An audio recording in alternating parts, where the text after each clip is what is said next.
আসুন আমরা প্রার্থনা করি।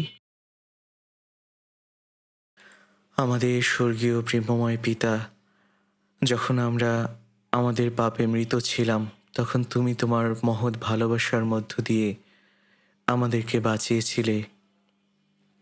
আমাদেরকে অনন্তকালীন প্রত্যাশা দিয়েছিলে তোমার স্বর্গরাজ্যে প্রবেশ করার এবং তোমার অনন্তকালীন দায়াধিকার অর্জনের প্রতিজ্ঞা করেছিলে, যেন আমরা সেই সমস্ত বিষয়ের উপরে দৃষ্টি রাখতে পারি। পিতা, আমরা শেষ সময় বসবাস করছি। এই বন্ধুতায় পরিপূর্ণ পৃথিবীতে তুমি আমাদেরকে তোমার সন্তান করেছ এবং এই জগৎ থেকে তুমি আমাদেরকে আলাদা করেছ। সত্যি পিতা, তোমার অনুগ্রহের জন্য তোমাকে ধন্যবাদ দেই। তুমি বলেছ, আমি শীঘ্রই আসছি এবং তোমাদের সমস্ত উত্তম কাজের পুরস্কার সঙ্গে নিয়ে এসেছি। আমরা এটা বিশ্বাস করি যে তুমি খুব তাড়াতাড়ি আসছো। পিতা, দয়া করো যেন আমরা আরও সতর্ক হতে পারি এবং এর জন্য প্রার্থনা করতে পারি। আমরা চাই তোমাকে গৌরবান্বিত করতে। তাই পিতা, তোমার জন্য কাজ করতে আমাদেরকে সাহায্য করো এবং ইচ্ছুক হৃদয় দাও, যেন আমরা প্রত্যেকেই তোমার জন্য বিশ্বস্ত দাস হিসাবে বিশ্বস্তভাবে কাজ করতে পারি। গত উইন্টার রিট্রিটে আমরা তোমার সাক্ষাতে নতুনভাবে উদ্যোগ নিয়ে অনেক অনেক পরিশ্রম করেছিলাম। পিতা, সত্যি তোমাকে ধন্যবাদ জানাই যে তুমি আমাদেরকে সেই সুযোগ করে দিয়েছিলে, যেন আমরা প্রত্যেকে এটাই চিন্তা করতে পারি যে এটাই আমাদের শেষ সুযোগ। তাই পিতা, আমাদেরকে সাহায্য করো যেন আমরা তোমার প্রতি আরও বিশ্বস্ত হতে পারি, যেন আমরা তোমাকে আরও ভালোবাসতে পারি।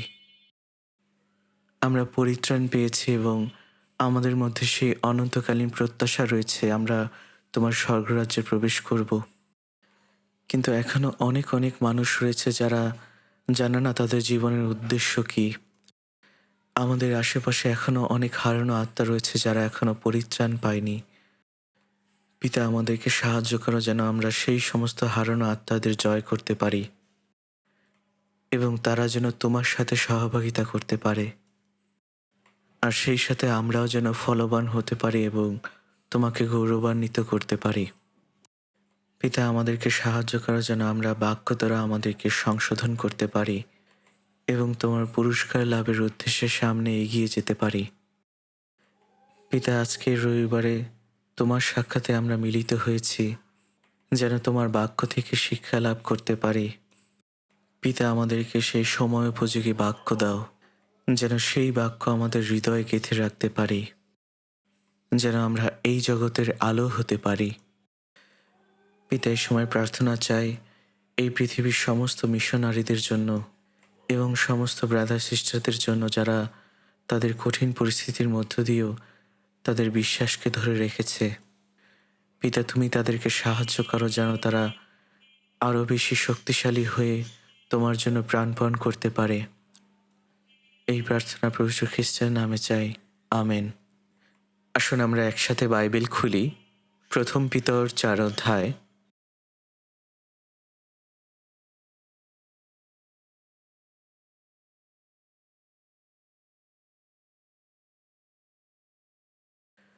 প্রথম পিতর 4 অধ্যায় 7 পদ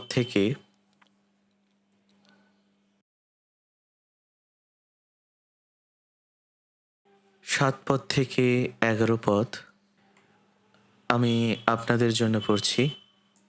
কিন্তু সকল বিষয়ের পরিণাম সন্নিকট, অতএব সংযমশীল হও এবং প্রার্থনার নিমিত্ত প্রবুদ্ধ থাকো।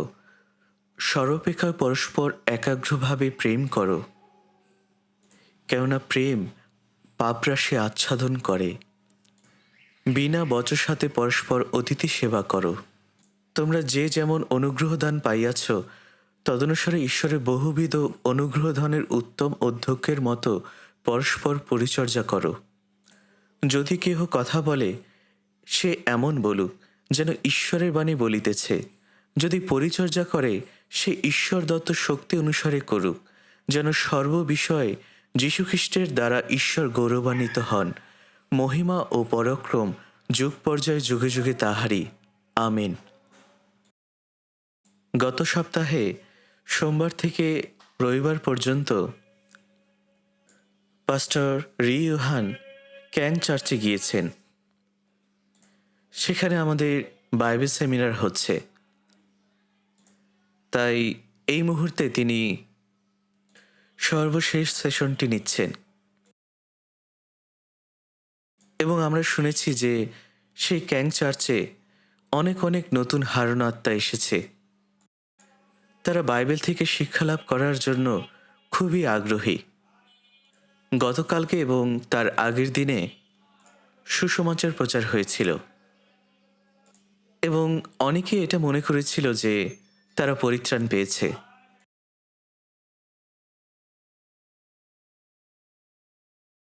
আমি সত্যি চাই যে তারা পরিত্রাণ পাক, যেন তারা এই শেষ সময় পবিত্র সহভাগিতায় মিলিত হতে পারে এবং যেন তাদের মধ্য দিয়ে আরও নতুন হারানো আত্মাগুলো পরিত্রাণ পায়। তাই দয়া করে আপনারা তাদের জন্য প্রার্থনা করবেন।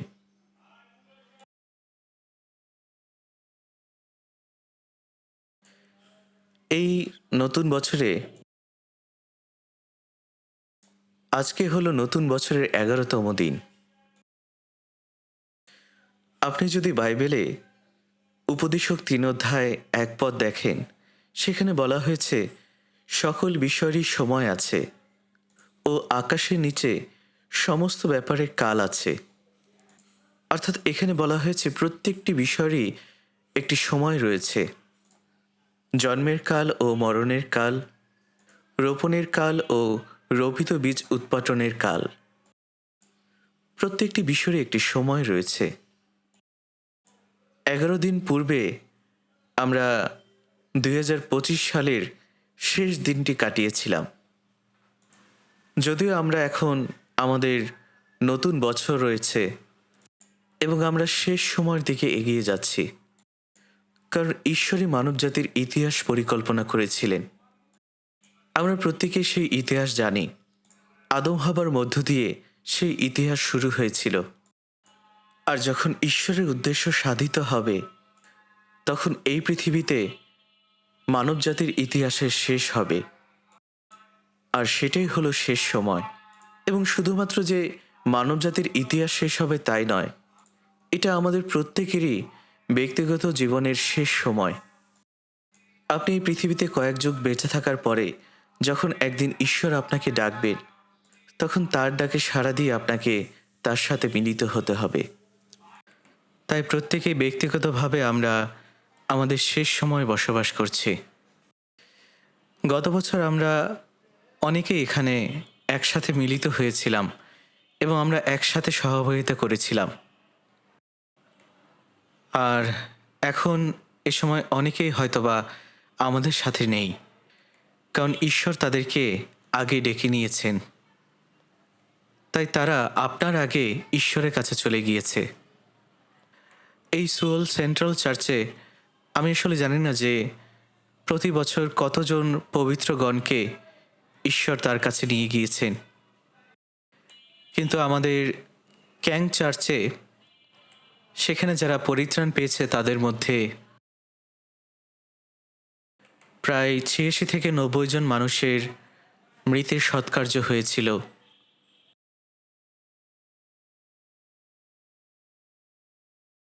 তাই বলা যায় প্রতি বছরই প্রায় 100 জন পবিত্রগণ ঈশ্বরের কাছে চলে যাচ্ছে। তাই যখন ঈশ্বর তাদেরকে ডেকে নিয়েছেন এবং কী ধরনের হৃদয় তাদের মধ্যে ছিল যখন ঈশ্বর তাদেরকে ডেকে নিয়েছিলেন, হয়তোবা এমন অনেকে রয়েছে যারা কিছু বিষয় নিয়ে তারা অনুশোচনা করেছিল, তারা যে কাজগুলো করেছে। তাই বলা যায় যে পরিত্রাণপ্রাপ্ত পবিত্রগণ এখন শেষ সময় বসবাস করছে। তাই আমাদের উচিত যেন আমাদের সঠিক হৃদয়টি থাকে। হয়তো আপনার জীবনে কোনো বিষয় নিয়ে আপনার আফসোস রয়েছে, তাই আপনার উচিত এই শেষ সময় আপনার প্রস্তুত হওয়া।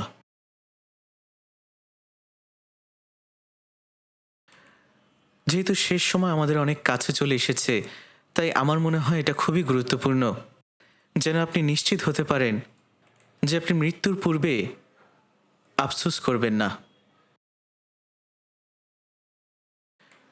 আপনারা জানেন একজন ব্যক্তি ছিলেন যার নাম জোনাথন এডওয়ার্ড, এবং তিনি একজন বিশ্বস্ত ব্যক্তি ছিলেন। তিনি ডেডিকেশন সম্বন্ধে ৭০টি বিষয় লিখেছিলেন, এবং তার মধ্যে একটি ডেডিকেশন বা নিষ্ঠা হলো, যদি ধরে নিই আজকের এই দিনটি প্রভুর সাক্ষাতে আমার শেষ দিন, এবং যদি আমার শেষ দিনে আমি যেটা প্রভুর জন্য করতে চাই তা যদি করতে না পারি, তাহলে এই সময় আমি করতে পারবো না।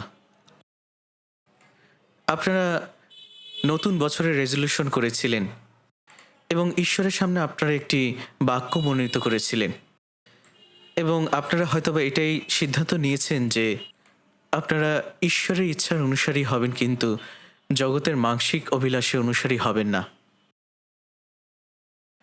আপনার হয়তোবা এমন কোনো বিষয় রয়েছে যেগুলো আপনি পূর্বে ত্যাগ করতে পারেননি। আপনার হয়তোবা এমন কোনো খারাপ অভ্যাস রয়েছে যেগুলোর জন্য বিবেক আপনাকে বাধা দিচ্ছে। আপনি হয়তোবা এটাও সিদ্ধান্ত নিয়েছিলেন যে আমি এগুলো ত্যাগ করব, ঈশ্বরের সাক্ষাতে আমার এই সমস্ত খারাপ অভ্যাসগুলো আমি ত্যাগ করব, এবং সেই সাথে হয়তোবা আপনার মনে এই বিষয়গুলো এসেছে যে আমার আসলে এটা করা উচিত। যতক্ষণ আমি বেঁচে আছি, আমি জীবিত আছি, আমার শেষ দিন আসার পূর্বে আমি যেন এটা করতে পারি। আপনার হয়তোবা এমন কোনো বিষয়ের জন্য আফসোস হতে পারে যেটা আপনি করতে পারেননি। আপনার তখন মনে হতে পারে আমার এটা করা দরকার ছিল, আমার এটা করা উচিত ছিল। যদিও এখন ঈশ্বর আমাদেরকে সুযোগ দিয়েছেন, এখন পর্যন্ত আমরা বেঁচে আছি, তাই এটাও ঈশ্বরের আশীর্বাদ। যারা প্রভুতে মৃত্যুবরণ করেছে তারা আশীর্বাদ পেয়েছে, আর যারা আমরা বেঁচে আছি আমরাও আশীর্বাদ পাচ্ছি, কারণ ঈশ্বর আমাদেরকে এখন পর্যন্ত সুযোগ করে দিয়েছেন। এবং আরেকটি বিষয় নিয়ে আমাদের চিন্তা করা উচিত, আপনার মধ্যে যেন এমন মনোভাব থাকে যেন মনে হয় স্বর্গের আশীর্বাদ এবং নরকের দুঃখ আপনি আস্বাদন করতে পারছেন। তাই আজকের টপিক হলো শেষ সময় সন্নিকট, শেষ সময় আসন্ন। তাই আসুন এ সময় শেষ সময় নিয়ে চিন্তা করি, কারণ এটা সত্যি অনেক কাছে চলে এসেছে। যেহেতু শেষ সময় কাছে চলে এসেছে, তাহলে আমাদের কি করা উচিত? আজকের এই বাক্যে আমাদেরকে এটাই বলছে যেন আমরা এমনভাবে জীবনযাপন করি যেন শেষ সময় কাছে চলে এসেছে। তাই যে বাক্যটি আমরা পড়লাম সেই বাক্য থেকে অনেক বিষয় শিক্ষা রয়েছে। তাই যীশুখ্রিস্ট এই কথাই বলেছিলেন যে শেষ সময় সন্নিকট, তোমরা সতর্ক হও যেন তোমরা পরিত্রাণ পাও। শেষ সময়টি সত্যি অনেক কাছে চলে এসেছে। এমনকি যখন যীশুখ্রিস্ট প্রথমে এই পৃথিবীতে এসেছিলেন তখনও তিনি এই কথাই বলেছিলেন যে শেষ সময় সন্নিকট, এবং পৈতৃক মণ্ডলীগুলোতে প্রেতগণও তারা এই বিষয়গুলো শিক্ষা দিয়েছিলেন যেন তারা সতর্ক হয়, কারণ শেষ সময় সন্নিকট। তাই আসুন আমরা বাইবেলে একসাথে দেখতে চাই ১ করিন্থীয় ১৬ অধ্যায় ২২ পদ।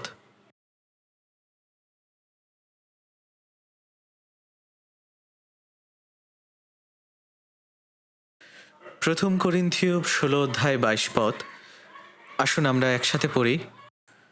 কোনো ব্যক্তি যদি প্রভুকে ভালো না বাসে তবে সে শাপগ্রস্ত হোক, মারা নাথা, প্রভু আসিতেছেন। অর্থাৎ এখানে এটাই বলা হচ্ছে যে প্রভুর দ্বিতীয় আগমন খুবই সন্নিকট। মানবজাতির ইতিহাসের সমাপ্তি এবং প্রত্যেকটি ব্যক্তির সমাপ্তি খুবই সন্নিকট। তাহলে আমাদের আসলে কি করা উচিত? এখানে বলা হয়েছে কেউ যদি প্রভুকে ভালো না বাসে তাহলে সে শাপগ্রস্ত হোক।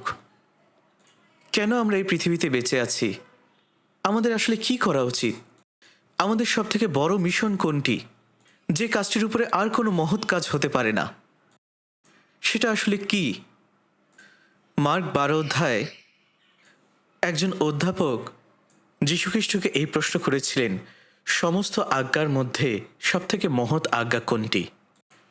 তখন যীশুখ্রিস্ট এই উত্তর দিয়েছিলেন, তুমি তোমার সমস্ত অন্তঃকরণ, তোমার সমস্ত প্রাণ, তোমার সমস্ত মন ও তোমার সমস্ত শক্তি দিয়ে তোমার ঈশ্বর প্রভুকে প্রেম করিবে, এবং দ্বিতীয়টি এই, তোমার প্রতিবেশীকে আপনার মতো প্রেম করিবে। এই দুই আজ্ঞা হইতে বড় আর কোনো আজ্ঞা নাই। অর্থাৎ এটাই সব থেকে মহৎ আজ্ঞা যেটা ঈশ্বর আমাদেরকে দিয়েছেন। প্রভুকে প্রেম করো এবং প্রতিবেশীকে আপনার মতো প্রেম করো। তাই আজকের মূল অধ্যায় 1 পিতর 4 অধ্যায় 8 পদে এটাই বলা হয়েছে, সর্বাপেক্ষা পরস্পর একাগ্রভাবে প্রেম করো। যেহেতু আমরা শেষ সময় বসবাস করছি, আমাদেরকে একে অপরকে আরও একাগ্রভাবে ভালোবাসতে হবে। এবং প্রেরিত পৌল যখন করিন্থীয় মণ্ডলীস্থ পবিত্রগণের কাছে চিঠি লিখেছিলেন, তখন তিনি এই কথাটি বলেছিলেন। তিনি তাদের কাছে একটি শক্তিশালী বার্তা পাঠিয়েছিলেন, আর সেটা হলো, কোনো ব্যক্তি যদি প্রভুকে ভালো না বাসে তবে সে শাপগ্রস্ত হোক। কেন আমাদেরকে একে অপরকে একাগ্রভাবে ভালোবাসতে হবে? এই কারণে আমাদেরকে ভালোবাসতে হবে কারণ প্রভু শীঘ্রই আসছেন। আপনারা জানেন যে এই কথাগুলো গ্রিক ভাষায় লেখা হয়েছিল। মূলত নতুন নিয়মটি গ্রিক ভাষায় লেখা হয়েছিল, কিন্তু এই বাক্যটি অরামিক ভাষায় লেখা হয়েছিল। আর তাই অরামিক ভাষায় এই শব্দের অর্থ হল প্রভু খুব শীঘ্রই আসছেন। এবং বাইবেলে আপনারা জানেন হালেলুয়া শব্দের অর্থ হল ঈশ্বরের গৌরব হোক, এবং হোসান্না শব্দের অর্থ হল প্রভু আমাদেরকে পরিত্রাণ করো। তাই এই শব্দগুলো আসলে গ্রিক শব্দে লেখা হয়নি, এই শব্দগুলো অরামিক ভাষায় লেখা হয়েছিল। তাই কিছু কিছু শব্দ রয়েছে যেগুলো গ্রিক শব্দ নয়, কিন্তু অরামিক শব্দে লেখা হয়েছিল। কারণ প্রতীক মণ্ডলীর সময় অনেকেই আসলে অরামিক ভাষায় কথা বলতো। তাই আসলে এই মারানাথা শব্দটি শুধুমাত্র একটিবারই বাইবেলে ব্যবহার করা হয়েছিল, আর সেটা হলো 1 করিন্থীয় 16 অধ্যায়, যার অর্থ হলো, ও প্রভু তুমি শীঘ্রই আসো, ও প্রভু তুমি আসো।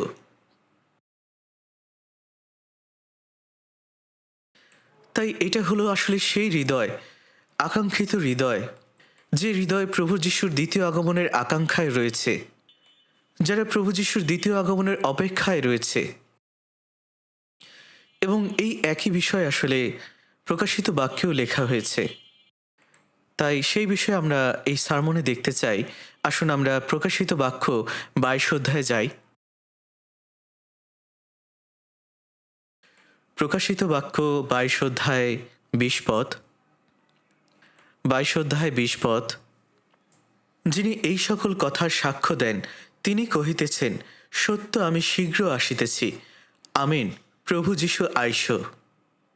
এখানে বলা হয়েছে যীশুখ্রিস্ট এই কথা বলছেন, সত্যি আমি শীঘ্রই আসছি।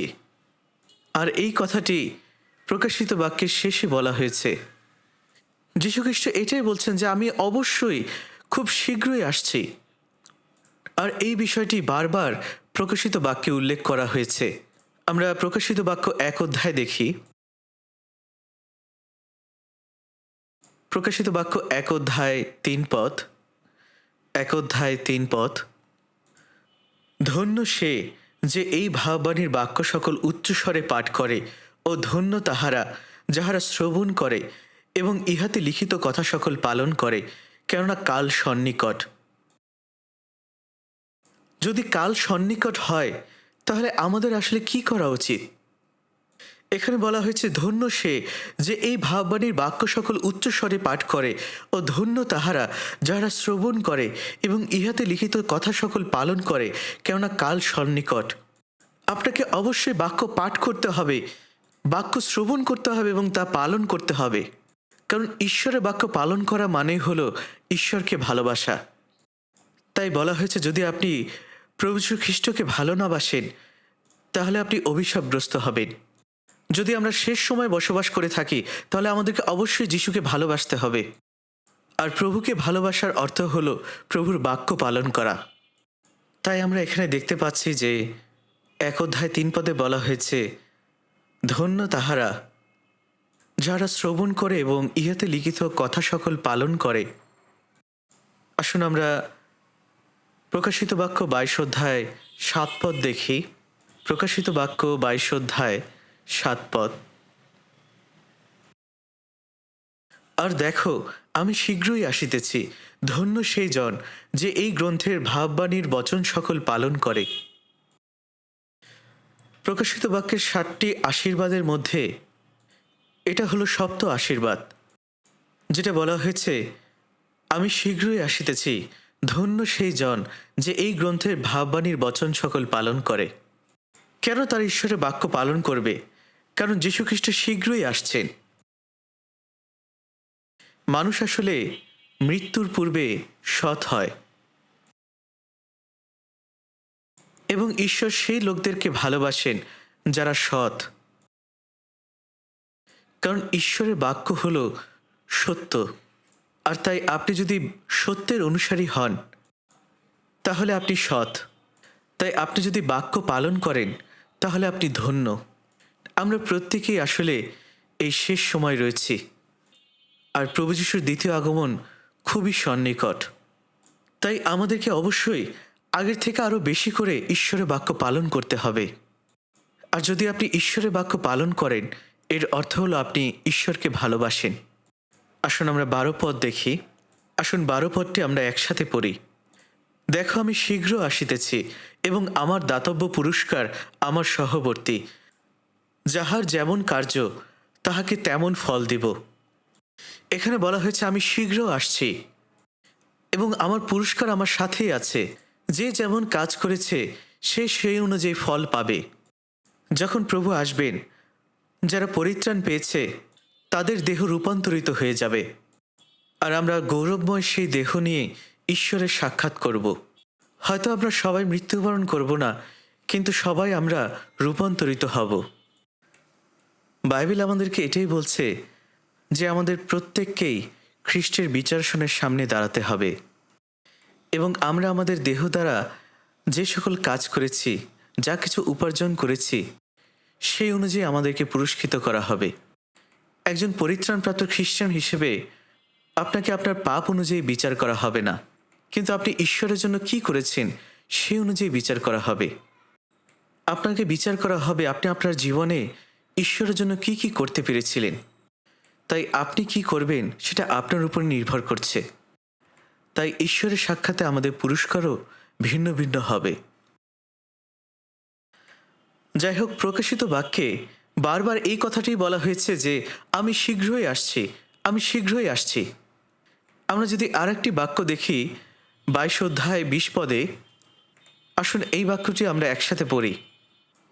যিনি এই সকল কথার সাক্ষ্য দেন তিনি কহিতেছেন, সত্য আমি শীঘ্র আসিতেছি, আমিন, প্রভু যীশু আইসো।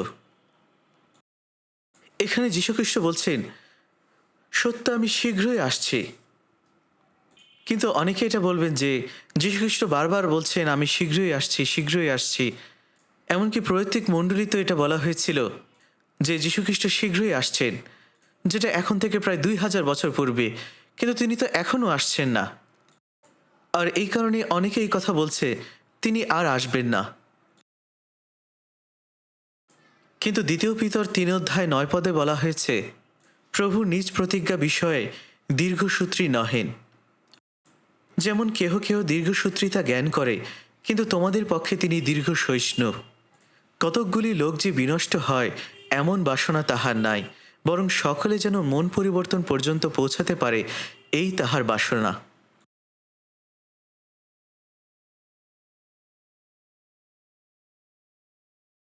এবং 8 পদে বলা হয়েছে, প্রভুর কাছে এক দিন সহস্র বছরের সমান, এবং সহস্র বছর এক দিনের সমান।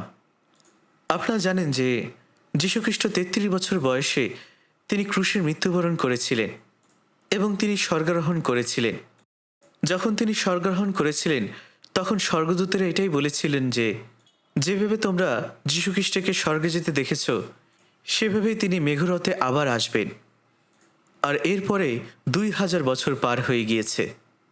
যদিও আসলে সম্পূর্ণভাবে 2000 বছর হয়নি। ঈশ্বরের কাছে সহস্র বছর এক দিনের সমান। তাই ঈশ্বরের দৃষ্টিতে মাত্র কয়েকটি দিন পার হয়েছে। তাহলে কেন তিনি এখনও ধৈর্য ধরে আছেন, কারণ ঈশ্বর চান না যে একটি আত্মাও নরকে যাক। তিনি চান না কেউ বিনষ্ট হোক, কিন্তু সকলেই যেন মন পরিবর্তন পর্যন্ত পৌঁছাতে পারে। প্রত্যেকেই যেন মন পরিবর্তন করতে পারে। তিনি চান প্রত্যেকেই যেন পরিত্রাণ পায়। এমনকি বাইবেলে এটাও বলা হয়েছে যে অনেকেই রয়েছে যারা সেই সংকীর্ণ দ্বার দিয়ে প্রবেশ করার চেষ্টা করবে, কিন্তু সবাই সেই সংকীর্ণ দ্বার দিয়ে প্রবেশ করতে পারবে না। শেষ সময় আসন্ন। 2000 বছর আগে প্রত্যেক মণ্ডলীর সময় তারা প্রত্যেকেই হয়তোবা একে অন্যকে এভাবেই সম্ভাষণ জানাতো, মারা নাথা, অর্থাৎ প্রভু শীঘ্রই আসছেন। তারা অনেক দুঃখ কষ্টের মধ্যে দিয়ে থাকতেন, কিন্তু তারা এটাও বিশ্বাস করতেন যে প্রভু যীশু খ্রিস্ট তিনি শীঘ্রই আসছেন। তিনি যখন আসবেন তখন সমস্ত কিছু পরিবর্তিত হয়ে যাবে এবং তিনি আমাদেরকে সান্ত্বনা দিবেন। কিন্তু তাদের তুলনায় আমাদের অবস্থা আসলে কি? তাদের থেকে আমরা শেষ সময়ের 2000 বছর এগিয়ে আছি। এমনকি আমরা শেষ সময়ের সমস্ত চিহ্নগুলো দেখেছি এবং আমরা এটা নিশ্চিত যে তিনি শীঘ্র আসছেন। যীশুখ্রিস্ট অবশ্যই খুব শীঘ্রই আসছেন। তাহলে আমাদেরকে কিভাবে জীবনযাপন করা উচিত? আসুন আমরা আবার মূল অধ্যায়ে ফিরে যাই। প্রথম পিতর 4 অধ্যায় 7 পদ। কিন্তু সকল বিষয়ের পরিণাম সন্নিকট, অতএব সংযমশীল হও এবং প্রার্থনা নিমিত্ত প্রবুদ্ধ থাকো। তাহলে আমাদের এখানে কি করা উচিত? আমরা যেন সংযমশীল হতে পারি এবং প্রার্থনার মধ্য দিয়ে প্রবুদ্ধ থাকতে পারি। বলা হয়েছে তোমাদের মন স্থির করো এবং প্রার্থনার মধ্য দিয়ে নিজেকে দমিয়ে রাখো। প্রথম পিতর 5 অধ্যায় 8 পদে বলা হয়েছে, তোমরা প্রবুদ্ধ হও, জাগিয়া থাকো, তোমাদের বিপক্ষ দিয়াবল গর্জনকারী সিংহের ন্যায় কাহাকে গ্রাস করিবে তাহার অন্বেষণ করিয়া বেড়াইতেছে। আমরা প্রতিদিন এই জগতে শয়তানের সাথে যুদ্ধ করছি। আমরা যেন সেটা অতিক্রম করতে পারি, কিন্তু আমরা শুধুমাত্র আমাদের নিজেদের ইচ্ছায় জয়ী হতে পারবো না। আমরা আর এই জগতে নই, আমরা এই জগতে মৃত, কারণ খ্রিস্টের সাথে আমরা ক্রুশরূপিত হয়েছি, আর তাই খ্রিস্ট আমার মধ্যে জীবিত আছেন। বাইবেলে এটাই বলা হয়েছে যে আমি খ্রিস্টের সাথে ক্রুশরূপিত হয়েছি। আমি আর জীবিত নই, কিন্তু খ্রিস্ট আমার মধ্যে জীবিত আছেন। যে জীবন আমি এখন যাপন করছি সেই জীবন ঈশ্বরের পুত্রে বিশ্বাসে যাপন করছি, যিনি আমাকে ভালোবাসেন এবং আমার জন্য তিনি নিজেকে উৎসর্গ করেছিলেন। বাইবেল আমাদেরকে বলছে আমরা যেন প্রতিদিন আমাদের ক্রুশ বহন করি। প্রতিদিন আমাদের ক্রুশ বহন করার অর্থ কী? আমরা যেন প্রতিদিন ঈশ্বরের বাক্যের সাক্ষাতে আমাদেরকে সমর্পণ করি। আমরা যেন আমাদের নিজেদের ইচ্ছায়, আমাদের নিজেদের বুদ্ধিতে না চলার চেষ্টা করি। আমরা যেন অপেক্ষা করি এবং ঈশ্বরের বাক্য কী বলে তা বোঝার চেষ্টা করি এবং তার বাক্যের বাধ্য হওয়ার চেষ্টা করি। আর এটাই হলো আপন ক্রুশ বহন করা এবং প্রভুকে অনুসরণ করা। তাই এখানে বলা হয়েছে প্রতিদিন তুমি ক্রুশ বহন করো এবং আমাকে অনুসরণ করো। তাই এই জীবনটি হলো প্রভুকে ভালোবাসার জীবন। তাই আপনি সেই বিষয়ে প্রার্থনা করেন না যেটা আপনি করতে পারেন, কিন্তু আপনি আসলে সেই বিষয় নিয়ে প্রার্থনা করেন যেটা আপনি করতে পারেন না। অনেক কিছু রয়েছে যেটা আমরা করতে পারি না। মানুষ হিসেবে আমাদের অনেক সীমাবদ্ধতা রয়েছে, কিন্তু ঈশ্বর আমাদেরকে এটা অনুমোদন করেছেন যেন আমরা বুঝতে পারি, আর আমরা যেন আমাদের সীমাবদ্ধতার বাইরে গিয়েও কাজ করতে পারি। আর এই কারণে আমাদের প্রার্থনার প্রয়োজন। তাহলে আমাদের কি প্রার্থনা করা উচিত এবং কিভাবে আমাদের প্রার্থনা করা উচিত? এখানে মূলত 3টি বিষয় বলা হয়েছে। প্রথম বিষয়টি হলো শেষ সময় কাছে চলে এসেছে, আর দ্বিতীয় বিষয়টি হলো আমাদেরকে আরও সিরিয়াস হতে হবে, এবং তৃতীয় বিষয়টি হলো প্রার্থনার মধ্য দিয়ে আমাদেরকে আরও সতর্ক হতে হবে, কারণ শেষ সময় আসন্ন, আর তাই আমাদেরকে আরও বিশ্বস্ত হওয়া প্রয়োজন। ঈশ্বরের সাহায্য এবং অনুগ্রহ ছাড়া আমরা কোনো কিছুই করতে পারি না। প্রথম করিন্থীয় 15 অধ্যায় 10 পদে বলা হয়েছে, কিন্তু আমি যাহা আছি ঈশ্বরের অনুগ্রহেই আছি, এবং আমার প্রতি প্রদত্ত তাহার অনুগ্রহ নিরর্থক হয় নাই, বরং তাহাদের সকলের অপেক্ষা আমি অধিক পরিশ্রম করিয়াছি। আমি করিয়াছি তাহা নয়, কিন্তু আমার সহবর্তী ঈশ্বরের অনুগ্রহই করিয়াছে। প্রেরিত পৌল এটাই বলছেন যে অনুগ্রহে আমরা পরিত্রাণ পেয়েছি এবং সেই অনুগ্রহের মধ্য দিয়ে আমরা জয়ী হতে পারি। আমরা প্রতিদিন জয়ী হতে পারি এবং অনেক সময় আমরা অনেক কঠিন পরিস্থিতির সম্মুখীন হই, কিন্তু প্রত্যেক সময় ঈশ্বর আমাদেরকে সুরক্ষা করেন। এটাই হলো তার অনুগ্রহ, এটাই হলো ঈশ্বরের অনুগ্রহ। এবং যখন ঈশ্বর আমাদেরকে আহ্বান করবেন, আমরা তার কাছে চলে যাব এবং আনন্দ সহকারে তার সাথে সাক্ষাৎ করব। আর তাই এটাও ঈশ্বরের অনুগ্রহ। যখন আমরা স্বর্গে যাব তখন ঈশ্বরের গৌরব করব, আর সেটাও ঈশ্বরের অনুগ্রহ। তাই আমরা যা করছি তা আমাদের নিজেদের ইচ্ছায় নয়, আমাদের নিজেদের শক্তি দিয়ে নয়, কিন্তু ঈশ্বরের অনুগ্রহে সব কিছু করেছি। তাহলে প্রার্থনার বিষয় তা কেমন হবে? কী ধরনের প্রার্থনার বিষয় আপনার হওয়া উচিত? ঈশ্বরের অনুগ্রহে যেন আমি জীবনযাপন করতে পারি, এটাই যেন আমাদের প্রার্থনা হয়। এবং সেই ৭ পদে আমরা দেখেছি যে আমাদেরকে বলা হয়েছে যেন আমরা সতর্ক হই। কোন বিষয়ে আমরা আসলে সতর্ক হব? যেমন ধরুন, যখন কাউকে মন্দ আত্মায় বশ করে তাদেরকে যদি দড়ি দিয়ে বেঁধে রাখা হয়, সেই দড়িও তারা ছিঁড়ে ফেলবে এবং অন্য লোকদের আঘাত করার চেষ্টা করবে, কারণ তারা আসলে উন্মাদ। তাহলে সতর্ক থাকার বিষয়টি কেমন হবে? এটা পাগল বা উন্মাদের বিপরীত শব্দ। তাই বাইবেল আমাদেরকে বলছে আমরা যেন সিরিয়াস হই, আমরা যেন আরও বেশি সতর্ক হই এবং একাগ্রভাবে ভালোবাসি। আমাদের যেন একটি খ্রিস্টিয়ান জীবন থাকে। তাই প্রার্থনা আসলে কোনো অপশনাল বিষয় নয়, এটি প্রভুর কাছ থেকে একটি আজ্ঞা। এবং বাইবেল আমাদেরকে বলছে যেন আমরা প্রার্থনার জন্য প্রবুদ্ধ থাকি। প্রবুদ্ধ থাকার অর্থ কী? এর অর্থ হলো কোনো কিছু থেকে নিজেকে বিরত রাখা। আপনি যদি মদ্যপায়ী হয়ে থাকেন তাহলে আপনি নিজেকে বিরত রাখতে পারবেন না, আপনি নিজেকে কন্ট্রোল করতে পারবেন না, দমিয়ে রাখতে পারবেন না। আসলে সংযমশীল হওয়া এবং প্রবুদ্ধ থাকার অর্থ হলো নিজেকে নিয়ন্ত্রণ করা। এটা আসলে কোনো উপদেশ না, কিন্তু ঈশ্বরের আজ্ঞা।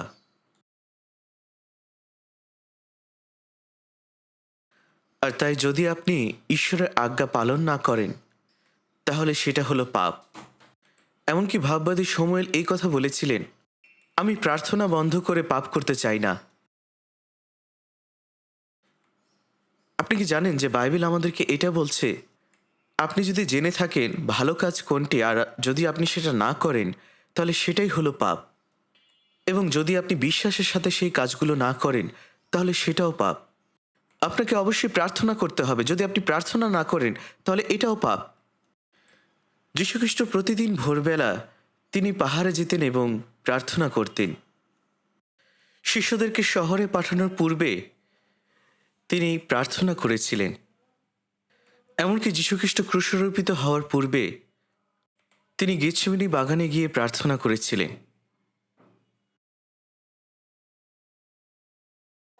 এবং সেই সময় তার ঘাম রক্তের ফোঁটা হয়ে পড়ছিল, কারণ তিনি একাগ্রভাবে প্রার্থনা করছিলেন। তাই বাইবেলে এটাই বলা হয়েছে, কিন্তু সকল বিষয়ের পরিণাম সন্নিকট, অতএব সংযমশীল হও এবং প্রার্থনার নিমিত্ত প্রবুদ্ধ থাকো। এবং অনেকে এটা বলে থাকে যে প্রার্থনার উত্তর হিসেবে আমরা ঈশ্বরের কাছ থেকে উপহার পেয়ে থাকি।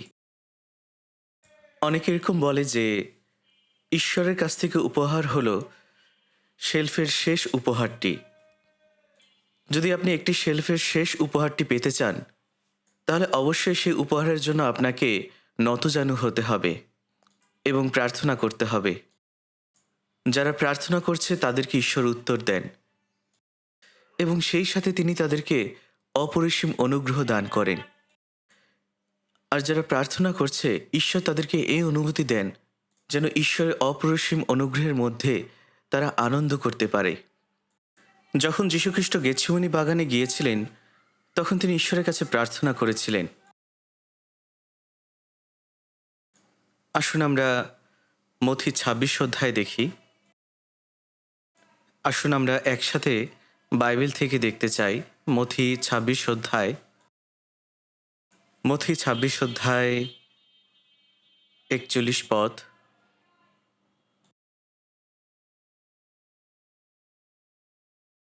আসুন আমরা একসাথে পড়ি। জাগিয়া থাকো ও প্রার্থনা করো যেন পরীক্ষায় না পড়ো। আত্মা ইচ্ছুক বটে কিন্তু মাংস দুর্বল। এবং যীশুখ্রিস্ট এই প্রার্থনা করেছিলেন যে আমার ইচ্ছা নয়, কিন্তু তোমার ইচ্ছা মতো হোক। হে আমার পিত, যদি হইতে পারে তবে এই পানপাত্র আমার নিকট হইতে দূরে যাক। এবং তিনি 3বার এই প্রার্থনা করেছিলেন। এবং যখনই তিনি প্রার্থনা শেষ করেছিলেন তখন তিনি তার শিষ্যদের কাছে ফিরে গিয়েছিলেন, আর তার শিষ্যরা তখন ঘুমাচ্ছিলেন। পিতর, যিনি কিনা যীশুখ্রিস্টকে এই কথা বলেছিলেন, প্রভু, আমি আপনাকে কখনো অস্বীকার করব না, আমি মৃত্যু পর্যন্ত আপনাকে অনুসরণ করব, এমনকি অন্য শিষ্যরাও একই কথাই বলেছিলেন। কিন্তু যখন যীশুখ্রিস্টকে গ্রেপ্তার করা হলো, তখন পিতর যীশুখ্রিস্টকে 3বার অস্বীকার করেছিলেন। এমনকি তিনি খ্রিস্টের বিরুদ্ধে নিন্দা করেছিলেন। কেন তিনি এটা করেছিলেন? যীশুখ্রিস্ট তাদেরকে বলেছিলেন, জাগিয়া থাকো এবং প্রার্থনা করো। কিন্তু তারা কি জেগেছিল? তারা প্রার্থনা করেনি, বরঞ্চ তারা ঘুমিয়েছিল। তাই আমাদেরকেও প্রতিদিন ঈশ্বরের অনুগ্রহে জয়ী হতে হবে। আমাদেরকে অবশ্যই প্রতিদিন ফলবান হতে হবে, এবং সেটা আপনার ইচ্ছা অনুযায়ী নয়, আপনার শক্তিতে নয়, কিন্তু শুধুমাত্র ঈশ্বরের অনুগ্রহ এবং ঈশ্বরের শক্তিতেই। যখন ঈশ্বর আপনার সমস্ত কিছু যোগান দিবেন, তখন আপনি আপনার বিশ্বাসী জীবনে প্রতিদিন জয়ী হতে পারবেন। কিন্তু প্রার্থনা ছাড়া এটা আপনি কখনোই করতে পারবেন না। তাই আপনাকে অবশ্যই প্রার্থনা করতে হবে। যখন যীশুখ্রিস্ট মৃত্যুকে জয় করে পুনরুত্থিত হয়েছিলেন এবং শিষ্যদের সাথে সাক্ষাৎ করেছিলেন, তখন পিতরের সেই সময় মনোভাব কেমন ছিল? তিনি তখন সম্পূর্ণভাবে অনুতপ্ত হয়েছিলেন। আর তাই যোহন 21 অধ্যায় যীশুখ্রিস্ট যখন পিতরকে প্রশ্ন করেছিলেন, পিতর, তুমি কি আমাকে ভালোবাসো? তখন পিতর এই উত্তর দিয়েছিলেন, হ্যাঁ প্রভু, আপনি জানেন আমি আপনাকে ভালোবাসি। আর যীশুখ্রিস্ট তখন বলেছিলেন, আমার মেষ শাবকগণকে চড়াও। আর এই প্রশ্নটি যীশুখ্রিস্ট 3বার করেছিলেন। তাই পিতরের হৃদয়টি নিশ্চিত হয়েছিল 3বার প্রশ্ন করার পরে। তাহলে অন্য শিষ্যদের অবস্থা কেমন ছিল? তাদের কথা এটাই ছিল যে আমাকে অবশ্যই প্রভুর কথাই শুনতে হবে, কোনো মানুষের কথা না। আমার জীবনে যা কিছুই হোক না কেন, যত দুঃখ কষ্ট আসুক না কেন, আমি যত কঠিন পরিস্থিতির মধ্য দিয়ে যাই না কেন, আমি কখনোই পড়ে যাব না।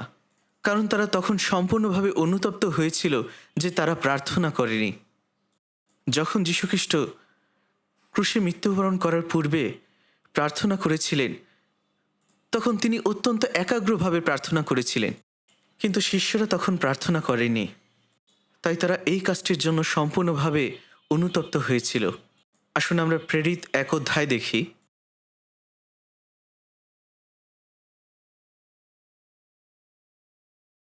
প্রেরিত 1 অধ্যায়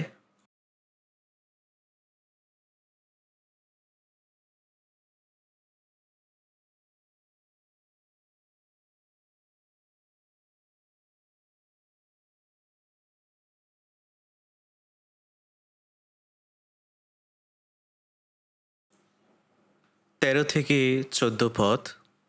এখানে বলা হয়েছে, নগরে প্রবেশ করিলে পর তাহারা যেখানে অবস্থিতি করিতেছিলেন সেই উপরের কুঠুরিতে গেলেন। পিতর, যোহন, যাকব ও আন্দ্রিয়, ফিলিপ ও থোমা, বর্থলময় ও মথি, আলফের পুত্র যাকব ও উদ্যোগী সিমন এবং যাকবের ভ্রাতা জিহুদা, ইহরা সকলে স্ত্রীলোকদের এবং যিশুর মাতা মরিয়মের ও তাহার ভ্রাতাদের সঙ্গে একচিত্তে প্রার্থনায় নিবিষ্ট রহিলেন। প্রত্যেক মণ্ডলীর পবিত্রগণ তাদের জীবনে যাই ঘটুক না কেন, তারা সবসময় একত্রে মিলিত হতেন এবং প্রার্থনা করতেন। এবং বাইবেলে বারবার এই কথাটি বলা হয়েছিল যে পিতর প্রার্থনা করেছিল, পিতর প্রার্থনা করেছিল। তাই আসলে তারা সত্যিকার অর্থে সৎভাবেই প্রার্থনা করেছিলেন, তারা একাগ্রভাবে প্রার্থনা করেছিলেন। আর তাই তখনকার মণ্ডলীর পবিত্রগণ যখন প্রার্থনা করতেন, ঈশ্বর তাদের মধ্য দিয়ে অনেক কাজ সাধন করেছিলেন। তাহলে কেন ঈশ্বর আমার মধ্য দিয়ে কাজ করছেন না? কেন আমার মধ্য দিয়ে কোনো ফল আসছে না? কেন এখানে এখনো কোনো নতুন কেউ নেই? আমার মধ্য দিয়ে এখনো কেন কেউ পরিত্রাণ পাচ্ছে না? আমরা এখানে দেখতে পাই যে আদিমণ্ডলীতে পবিত্রগণ এবং যীশুখ্রিস্ট তারা আমাদের জন্য একটি আদর্শ রেখে গেছে। যেন আমরা প্রার্থনার মধ্য দিয়ে প্রবুদ্ধ হতে পারি। আসুন আমরা আবার বাইবেল খুলি, কলসীয় 4 অধ্যায় 2 পদ।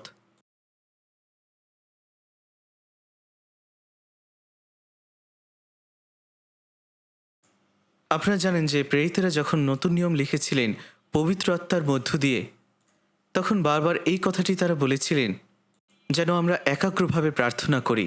এখানে বলা হয়েছে তোমরা প্রার্থনায় নিবিষ্ট থাকো, ধন্যবাদ সহকারে সেই বিষয়ে জাগিয়ে থাকো। তাই বাইবেল আসলে এটা বলছে না যে আপনি কোন একটা নির্দিষ্ট সময়ের জন্য প্রার্থনা করবেন, কিন্তু আমরা যেন অবিরত প্রার্থনা করি। কেন এখানে বলা হয়েছে অবিরত একাগ্রভাবে প্রার্থনা করতে? কেন এখানে বলা হয়েছে ধন্যবাদ সহকারে এই বিষয়ে জাগিয়ে থাকো? আসলে প্রার্থনা করা সহজ বিষয় নয়। এটা কোনো বিষয় নয় যে আপনাকে কে দেখছে অথবা কে দেখছে না। এই বিষয়টি অত্যন্ত গুরুত্বপূর্ণ যে আমরা একদম শেষ সময় বসবাস করছি। ঈশ্বরের বাক্য আমাদেরকে বলছে যেন আমরা অবিরত প্রার্থনা করি, আমরা যেন প্রার্থনা নিবিষ্ট থাকি এবং ধন্যবাদ সহকারে এই বিষয়ে জেগে থাকি। প্রথম থিসলনিকীয় 5 অধ্যায় 16 পদে বলা হয়েছে, সতত আনন্দ করো, অবিরত প্রার্থনা করো। যদি আপনি ফলবান হতে চান, যদি আপনি প্রভুর জন্য বেঁচে থাকতে চান, তাহলে আপনাকে অবশ্যই অবিরত প্রার্থনা করতে হবে। আসুন আমরা আবার মূল বাক্যে ফিরে যাই। প্রথম পিতর 4 অধ্যায় 8 পদ। প্রথম পিতর 4 অধ্যায় 8 পদ। প্রথম পিতর 4 অধ্যায় 8 পদ। সর্বাপেক্ষা পরস্পর একাগ্রভাবে প্রেম করো, কেননা প্রেম পাপরাশি আচ্ছাদন করে। এখানে বলা হয়েছে সমস্ত কিছুর থেকে আমরা যেন একে অপরকে একাগ্রভাবে ভালোবাসি। এই বিষয়টি সব কিছুর ঊর্ধ্বে। এফেসীয় 2 অধ্যায় 4 পদে বলা হয়েছে, কিন্তু ঈশ্বর দয়াধনে ধনবান বলিয়া আপনার যে মহাপ্রেমে আমাদিওকে প্রেম করিলেন, তৎপ্রযুক্ত আমাদিওকে, এমনকি অপরাধে মৃত আমাদিওকে খ্রিস্টের সহিত জীবিত করিলেন। অনুগ্রহে তোমরা পরিত্রাণ পাইয়াছ। আমরা আসলে প্রত্যেকেই আত্মিকভাবে মৃত ছিলাম, কিন্তু ঈশ্বরের অনুগ্রহের মধ্য দিয়ে আমরা আত্মিকভাবে জীবিত হয়েছি। এটাই তার মহৎ ভালোবাসা, তার অপরিমেয় ভালোবাসা। এর থেকে মহৎ ভালোবাসা কি আর কোনো কিছু হতে পারে? অবশ্যই না। যীশুখ্রিস্ট ক্রুশে মৃত্যুবরণ করেছিলেন এবং তিনি তার রক্ত সেচন করেছিলেন। আমাদের জন্য তিনি রক্ত দিয়েছিলেন। এর থেকে মহৎ ভালোবাসা আর কোনো কিছুই হতে পারে না। আসুন আমরা যোহন 15 অধ্যায় দেখি।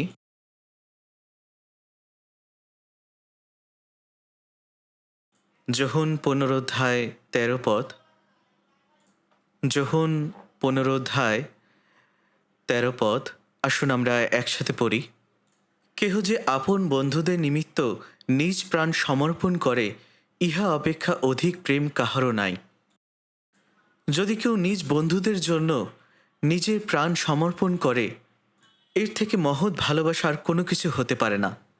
যখন যীশুখ্রিস্ট এই পৃথিবীতে এসেছিলেন, তখন তিনি আমাদেরকে তার বন্ধু করেছিলেন এবং তিনি ক্রুশে মৃত্যুবরণ করেছিলেন। এর থেকে মহৎ ভালোবাসা আর কোনো কিছুই হতে পারে না। তাই ক্রুশীয় ভালোবাসা হলো সব থেকে মহৎ ভালোবাসা। এই মহৎ ভালোবাসাটি আমাদের জ্ঞান, আমাদের বোঝার বাইরে।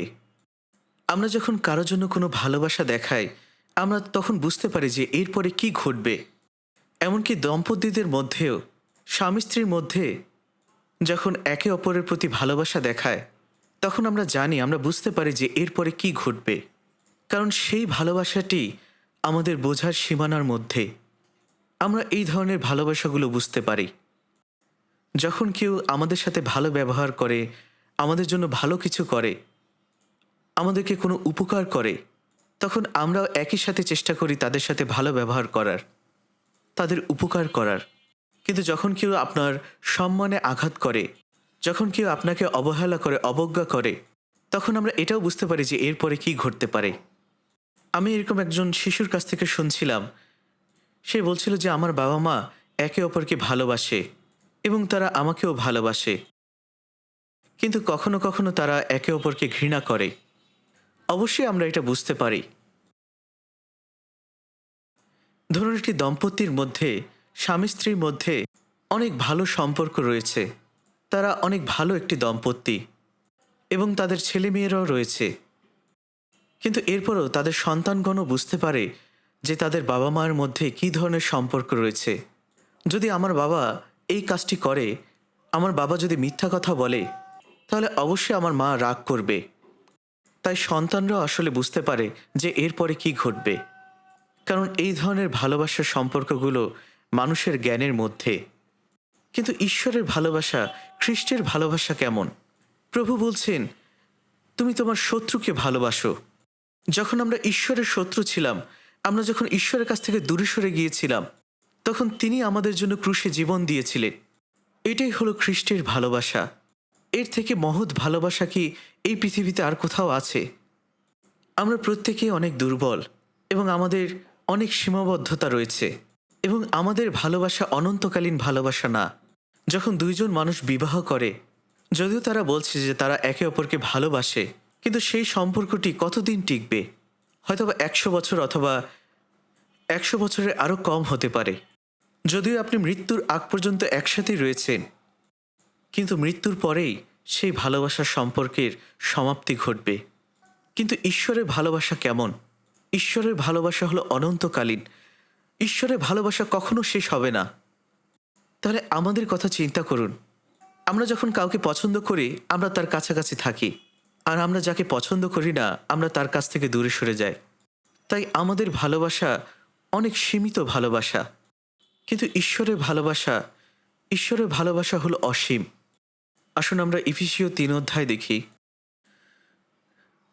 ইফিসীয় 3 অধ্যায়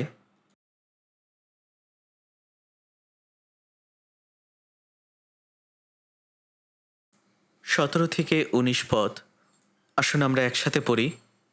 যেন বিশ্বাস দ্বারা খ্রিস্ট তোমাদের হৃদয়ে বাস করেন, যেন বিশ্বাস দ্বারা খ্রিস্ট তোমাদের হৃদয়ে বাস করেন, যেন তোমরা প্রেমে বদ্ধমূল ও সংস্থাপিত হইয়া সমস্ত পবিত্রগণের সহিত বুঝিতে সমর্থ হও যে সেই প্রশস্ততা, দীর্ঘতা, উচ্চতা ও গভীরতা কি, এবং জ্ঞানাতীত যে খ্রিস্টের প্রেম, তাহা যেন জানিতে সমর্থ হও।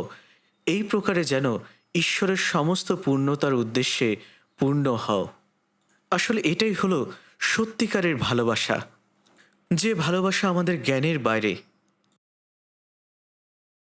দয়া করে এই ভালোবাসার কথাটি একটু চিন্তা করুন। খ্রিস্টের প্রেম আমাদের জ্ঞানের ঊর্ধ্বে। তাহলে আমাদের অবস্থাটা কি? আমরা যতটুকু ঈশ্বরের প্রেমের গভীরতা বুঝতে পারছি, প্রভুর প্রেমের পথ জানতে পারছি, আমরা যেন সেই অনুযায়ী বিশ্বস্তভাবে জীবনযাপন করি। এখানে বলা হয়েছে, সমস্ত পবিত্রগণের সহিত বুঝতে শিখো সেই প্রশস্ততা, দীর্ঘতা, উচ্চতা ও গভীরতা কি, যে খ্রিস্টের প্রেম আমাদের জ্ঞানের অতীত।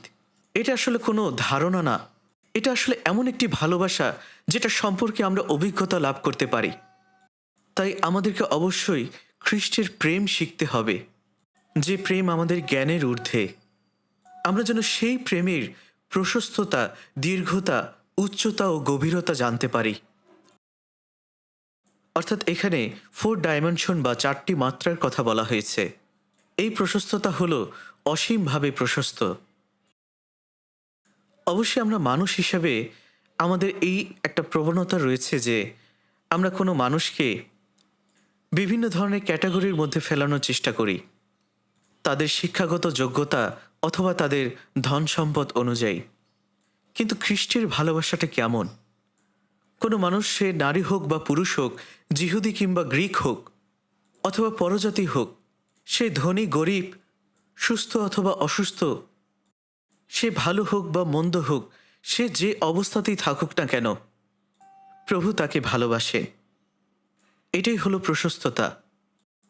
তাহলে দীর্ঘতার বিষয়টা কি? ঈশ্বর হলেন এই সমস্ত মহাবিশ্বের সৃষ্টিকর্তা। তার ভালোবাসা এই সমস্ত মহাবিশ্ব থেকে মহৎ। আমরা খ্রিস্টের ভালোবাসা গ্রহণ করেছি। আমরা কখনোই যেন অন্য লোকদের অবজ্ঞা না করি। আমরা যেন শুধুমাত্র বিশেষ বিশেষ লোকদেরকে ভালো না বাসি। আমাদের ভালোবাসার মধ্যে যেন বৈষম্য না থাকে। অন্যের প্রতি যেন আমরা বৈষম্য না করি। যদি খ্রিস্টের ভালোবাসার মধ্যে সীমাবদ্ধতা থাকতো, তাহলে আমরা কিভাবে পরিত্রাণ পেতাম? আমার মতন পাপী আমি কিভাবে পরিত্রাণ পেতাম?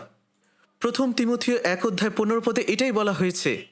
এই কথা বিশ্বসনীয় ও সর্বতোভাবে গ্রহণযোগ্য যে খ্রিস্ট যিশু পাপীদের পরিত্রাণ করার জন্য জগতে আসিয়াছেন, তাহাদের মধ্যে আমি অগ্রগণ্য। আমি ছিলাম সব থেকে বড় পাপী। আমি সব পাপীদের মধ্যে সব থেকে বড় পাপী ছিলাম। কিন্তু তবু আমি এটা বলতে পারছি যে আমি খ্রিস্টের ভালোবাসার মধ্য দিয়ে পরিত্রাণ পেয়েছি। আর আমি যদি পরিত্রাণ পেয়ে থাকি তাহলে সবাই পরিত্রাণ পাবে। তাই খ্রিস্টের ভালোবাসার কোনো সীমা নেই। আর এই কারণেই এমন কেউ এই পৃথিবীতে নেই যে পরিত্রাণ পেতে পারে না। যদি সে সব থেকে বড় পাপীও হয়ে থাকে তবু সে পরিত্রাণ পাবে। প্রত্যেকটি মানুষই পরিত্রাণ পেতে পারে। তাহলে খ্রিস্টের ভালোবাসার দীর্ঘতা হলো কেমন? যেটা পূর্ব থেকে পশ্চিম পর্যন্ত, উত্তর থেকে দক্ষিণ পর্যন্ত, যার কোনো সীমা নেই, যে ভালোবাসার কোনো শেষ নেই। আসুন আমরা বাইবেল থেকে একসাথে দেখতে চাই যোহন 13:1।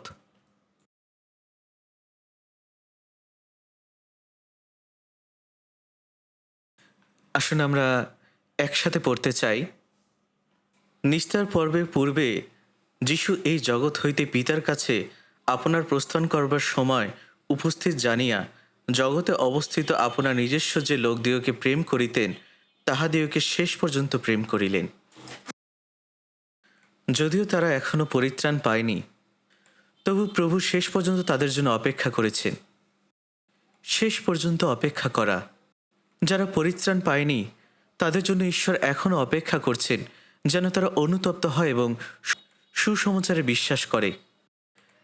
তাহলে তাদের ক্ষেত্রে কি যারা পরিত্রাণ পেয়েছে, যদিও তারা পাপ করেছে, যদিও তারা পতিত হচ্ছে, ভুল করছে, কিন্তু যখনই তারা ঈশ্বরের সন্তান হলো, ঈশ্বর তাদের জন্য শেষ পর্যন্ত অপেক্ষা করছেন, কারণ তিনি তাদেরকে ভালোবাসেন।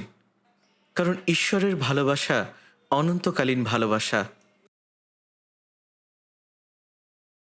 কিন্তু আমাদের ভালোবাসার কথা চিন্তা করুন।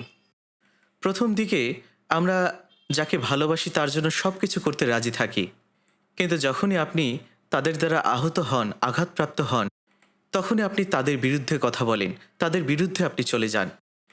বিশেষভাবে মহিলাদের মধ্যে এই বিষয়টি দেখা যায়। যখন তারা একে অপরকে পছন্দ করে তখন তারা একসাথে বাথরুমেও যায়, কিন্তু দেখা যায় যদি দুপুরে লাঞ্চের পরে এমন কোনো ঘটনা ঘটে থাকে তখন তারা একে অপরের বিরুদ্ধে চলে যায়।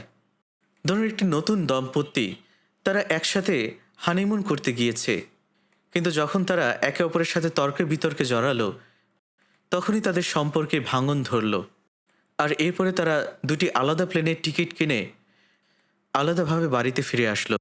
তাই আসলে মানুষের ভালোবাসা অত্যন্ত দুর্বল। এই ভালোবাসা আসলে দীর্ঘ নয়। এমনকি যদিও এটা দীর্ঘ হতে পারে, কিন্তু সেটা মৃত্যুর আগ পর্যন্ত। কিন্তু ঈশ্বরের ভালোবাসাটি কেমন? এই ভালোবাসাটি আমাদের জ্ঞানের অতীত।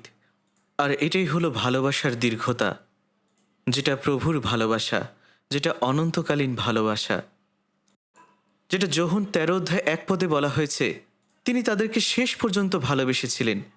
এমনকি স্বর্গে তিনি আমাদেরকে ভালোবাসেন যারা আমরা তার অনন্তকালীন ভালোবাসা গ্রহণ করেছি। তাহলে আমাদেরকে কি করা উচিত? যারা আমরা তার সেই ভালোবাসা গ্রহণ করেছি, আমাদেরকে অবশ্যই সেই ভালোবাসার প্র্যাকটিস করতে হবে যতদিন আমরা এই পৃথিবীতে রয়েছি। স্বর্গে প্রবেশ করার পূর্বে আমাদেরকে অবশ্যই সেই স্বর্গীয় ভালোবাসার অভিজ্ঞতার মধ্য দিয়ে যেতে হবে, এই পৃথিবীর মধ্য দিয়েই। বাইবেলে এটাই বলা হয়েছে, ঈশ্বরের রাজ্য এখানে কিংবা ওখানে নয়, ঈশ্বরের রাজ্য তোমার মধ্যেই রয়েছে। ঈশ্বরের রাজ্য তোমার মধ্যেই বসবাস করছে। এমনকি রোমিও 14 বলা হয়েছে ঈশ্বর রাজ্য শুধুমাত্র ভোজন পান করা নয়, কিন্তু ধার্মিকতায়, শান্তিতে এবং আনন্দে পবিত্র আত্মার মধ্যে থাকা। স্বর্গে কোনো ঘৃণা নেই, প্রত্যেকেই প্রত্যেককে সম্মান করে। যদি স্বর্গে আপনি সেইভাবে জীবনযাপন করতে চান তাহলে এই জগতে আপনার জীবনযাপন কেমন হওয়া উচিত?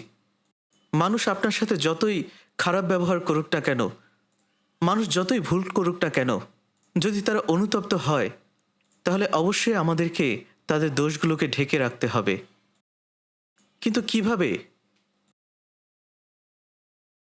আমরা যদি আমাদের শত্রুদেরকে ঘৃণা করি এবং এই জগতে আমরা যদি তাদের সাথে খারাপ আচরণ করি, যখন আমরা স্বর্গে যাব তখন কি হবে? আপনারা জানেন যে শেষ সময় খুবই কাছে চলে এসেছে। যখন আমরা আমাদের দিকে তাকাই, আমাদের সাথে ঈশ্বরের সম্পর্ক, সেটার অবস্থা আসলে কি? আমাদের এই জীবনটা অত্যন্ত সীমিত এবং এই জীবনটা আসলে শেষের দিকে যাচ্ছে। তাহলে ঈশ্বরের সাথে আমার সম্পর্ক কি? আমার সাথে কি ঈশ্বরের সত্যি ভালো সম্পর্ক রয়েছে? ঈশ্বর পাপকে ঘৃণা করেন। আর আমাদের মধ্যে যদি এই পাপের স্বভাব থাকে, আমাদের মধ্যে যদি গুপ্ত পাপ থাকে, আমাদের জীবনের মধ্যে যদি অন্ধকার থাকে, আর আমরা যদি সেই পাপ নিয়ে ঈশ্বরের সাথে আমাদের সম্পর্ক স্থাপন করার চেষ্টা করি, তাহলে ঈশ্বরের সাথে এটা প্রতারণা করা হবে। ধরুন মানুষের সাথে মানুষের সম্পর্কের বিষয়টা, আপনি যদি এটা চিন্তা করেন যে আপনার শেষ সময় খুব কাছে চলে এসেছে, আপনার যদি কোনো শত্রু থেকে থাকে অথবা এমন কেউ থেকে থাকে যাকে আপনি পছন্দ করছেন না, এবং আপনি যদি তাদের বিরুদ্ধে কথা বলেন, তখন আপনি আপনার জীবনের শেষ সময় সেই বিষয়ে অনুশোচনা করবেন। আপনার তখন মনে হতে পারে যে তাদেরকে ক্ষমা করে দেওয়া উচিত। আর এটাই হলো সত্যিকারের ভালোবাসা।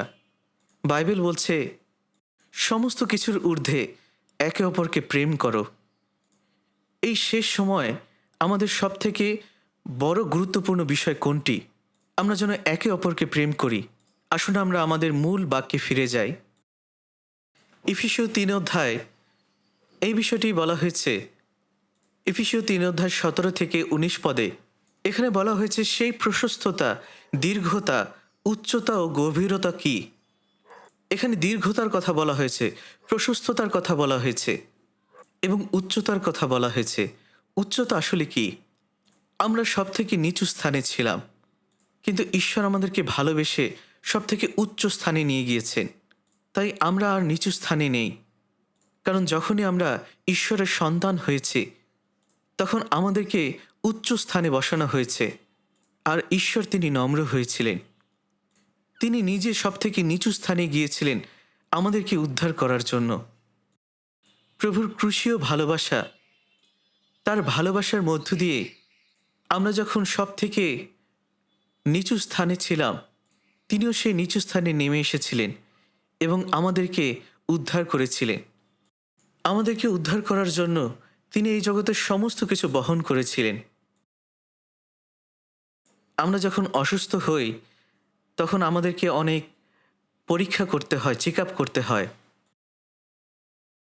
কিন্তু এমন কোনো যন্ত্র নেই বা পদ্ধতি নেই যেটার মধ্য দিয়ে আমাদের হৃদয়ের আঘাতগুলোকে আমরা শনাক্ত করতে পারি অথবা আমাদের আত্মাগুলোকে সুস্থ করতে পারি। তাহলে খ্রিস্ট কেমন ছিলেন?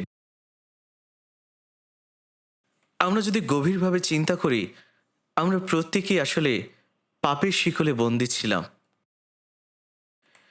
অথবা এমনও হতে পারে যে আপনার মধ্যে অনেক মর্মান্তিক একটি ব্যথা ছিল, যেটা আপনার হৃদয়ে শেলবিদ্ধ করেছিল।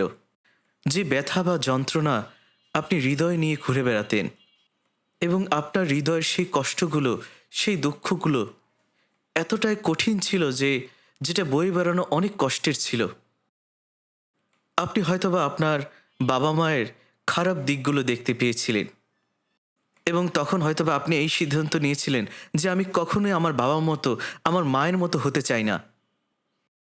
কিন্তু যখন আপনি বড় হয়েছেন, আপনি একজন অভিভাবক হয়েছেন, তখন আপনি দেখতে পাচ্ছেন যে কখনো কখনো আপনি আপনার বাবা মায়ের মতনই আচরণ করছেন। কেন এটা হচ্ছে? কারণ সেই ক্ষতগুলো এখনও আপনার মধ্যে রয়েছে, আর এই কারণে আপনি একই বদভ্যাসগুলো আবার রিপিট করছেন, বারবার করছেন। তাই আপনাকে সেই পাপের ক্ষতস্থান থেকে বের হয়ে আসতে হবে। আর তাই যীশুখ্রিস্ট আমাদেরকে বাঁচাবার জন্য, আমাদেরকে সুস্থ করার জন্য তিনি সব থেকে নিচু স্থানে এসেছিলেন এবং ক্রুশে মৃত্যুবরণ করেছিলেন, এবং তার সেই মহৎ ভালোবাসা দিয়ে তিনি আমাদের জন্য আমাদের সমস্ত পাপ তার কাঁধে তুলে নিয়েছিলেন। আমরা যখন অনুতপ্ত হয়েছিলাম এবং তাকে গ্রহণ করেছিলাম, তিনি আমাদের মধ্যে আসলেন এবং আমাদের হৃদয়ের ক্ষতগুলো সারিয়ে তুললেন। তাই ঈশ্বরের ভালোবাসা আমাদের সমস্ত জ্ঞানের ঊর্ধ্বে, এই ভালোবাসাকে আমাদের জ্ঞান দিয়ে, আমাদের মস্তিষ্ক দিয়ে কখনো আমরা চিন্তা করতে পারি না। এই ভালোবাসাকে আমরা কখনো অনুমান করতে পারি না। এটি আসলে আমাদের মানুষের জ্ঞান এবং বুদ্ধির বাইরে। হয়তোবা যখন আমরা সমস্ত পবিত্রগণের সাথে থাকি, তখন আমরা বুঝতে পারি খ্রিস্টের ভালোবাসার প্রশস্ততা, দীর্ঘতা, উচ্চতা ও গভীরতা, যেটা আমাদের জ্ঞানের অতীত। এবং এভাবেই আমরা ঈশ্বরের সমস্ত পূর্ণতায় পূর্ণ হতে পারি। তাই যেহেতু আমরা সেই মহৎ ভালোবাসাটি পেয়েছি, আমাদেরকে অবশ্যই একে অপরকে একাগ্রভাবে ভালোবাসা উচিত। আপনি পরিত্রাণ পেয়েছেন এবং আপনি এই জগতে বসবাস করছেন। আপনার যদি কারোর সাথে কোনো ঝগড়া বিবাদ হয়ে থাকে, আপনার যদি কারোর সাথে কোনো দ্বন্দ্ব লেগে থাকে, আর আপনি যদি তাকে সেই সময় ক্ষমা না করেন, যখন আপনি প্রভুর সাক্ষাতে মিলিত হবেন, তখন প্রভু আপনাকে কি বলবে? আমি তোমাকে ভালোবেসে আমি এই পৃথিবীতে এসেছিলাম। আমি তোমার জন্য সবথেকে নিচু স্থানে ছিলাম। তুমি মহাপাপী হওয়া সত্ত্বেও আমি কোনো বৈষম্য করিনি। আমি তোমার জন্য এই সমস্ত কিছু করেছি। তাহলে কেন তুমি সেই মানুষটিকে ভালোবাসোনি? এটাই কি কারণ যে সেই মানুষটি তোমাকে পছন্দ করেনি অথবা তোমার সাথে দ্বন্দ্ব হয়েছে? আপনি যদি কাউকে ঘৃণা করেন, আপনার কাছে মনে হতে পারে যে আপনি এটা ঠিক করেছেন, কিন্তু এই মনোভাব যদি এই শেষ সময় আপনার মধ্যে থাকে এবং এরপরে যখন আপনি এই সম্পর্কের দিকে তাকাবেন, আপনার আশেপাশে মানুষের দিকে তাকাবেন, এরপরে আসলে কি ঘটবে? এটাই যদি শেষ সময় হয়ে থাকে, তাহলে আপনি প্রভুর জন্য কি করেছেন? বাইবেলে এটাই বলা হয়েছে যে সমস্ত সৎকার্যের মধ্য দিয়ে আমি আমার প্রভুর গৌরব করব। তাই আসলে নিজেকে গৌরব দেবার জন্য না, কিন্তু আপনি যাই করুন না কেন, আপনি ভোজন করুন অথবা যা কিছু করুন না কেন, আপনার সমস্ত কিছুর মধ্য দিয়ে যেন প্রভুর গৌরব হয়। আমরা যেন আমাদের লাভের জন্য কোনো কিছু চেষ্টা না করি, আমরা যেন প্রত্যেকের লাভের জন্য সবসময় চেষ্টা করি। কারণ যখন আমরা খ্রিস্টের বিচারাসনের সম্মুখে দাঁড়াবো, তখন তিনি আমাদেরকে প্রশ্ন করবেন, তিনি আমাদেরকে বিচার করবেন যে আমরা প্রভুর জন্য, তার গৌরবের জন্য কতটুকু করতে পেরেছি। আপনি যদি প্রভুর জন্য জীবনযাপন করেন, তাহলে এটা অবশ্যই উত্তম। আর আপনি যদি নিজের জন্য জীবনযাপন করেন, তাহলে অবশ্যই এটা মন্দ। তাই আপনার ভালো কাজ এবং মন্দ কাজের উপরে আপনাকে বিচার করা হবে। তাই এই শেষ সময়ে আপনার কি চিন্তা করা উচিত? কিভাবে আপনি প্রশংসা বা বিচারিত হতে চান খ্রিস্টের বিচারাসনের সম্মুখে? পরিত্রাণ পাওয়ার পরে আপনি ঈশ্বরের জন্য কি করেছেন? তাই আমরা যেন আমাদের নিজেদের দিকে তাকাই। আসুন আমরা 1 করিন্থীয় 3 অধ্যায়ে যাই। 1 করিন্থীয় 3 অধ্যায়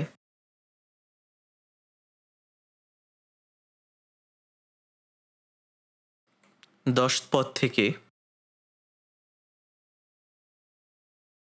ঈশ্বরের যে অনুগ্রহ আমাকে দত্ত হইয়াছে, তদনুসারে আমি জ্ঞানবান গাথকের ন্যায় ভিত্তিমূল স্থাপন করিয়াছি, আর তাহার উপরে অন্যে গাঁথিতেছে।